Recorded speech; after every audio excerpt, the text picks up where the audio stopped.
The world is a much more dangerous place today than it was yesterday. The leading international powers have bet our collective future on a deal with the foremost sponsor of international terrorism. They've gambled that in 10 years' time, Iran's terrorist regime will change while removing any incentive for it to do so. In fact, the deal gives Iran every incentive not to change.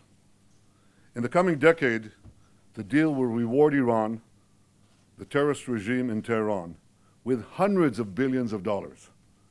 This cash bonanza will fuel Iran's terrorism worldwide, its aggression in the region, and its efforts to destroy Israel, which are ongoing.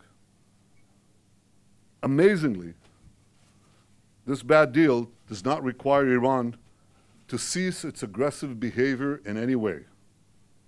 And just last Friday, that aggression was on display for all to see. While the negotiators were closing the deal in Vienna, Iran's supposedly moderate president chose to go to a rally in Tehran. And at this rally, a frenzied mob burned American and Israeli flags and chanted, "Death to America, death to Israel." Now, this didn't happen 4 years ago. It happened 4 days ago. Iran's supreme leader, the Ayatollah Khamenei, said on March 21st that the deal does not limit Iran's aggression in any way. He said, "Negotiations with the United States on the nuclear issue and on nothing else." And 3 days ago, he made that clear again. The United States, he said, embodies global arrogance, and the battle against it will continue unabated even after the nuclear agreement is concluded. Here's what Hassan Nasrallah, the head of Iran's terrorist proxy Hezbollah, said about sanctions relief, which is a key component of the deal. He said, "A rich and strong Iran will be able to stand by its allies and friends in the region more than at any time in the past."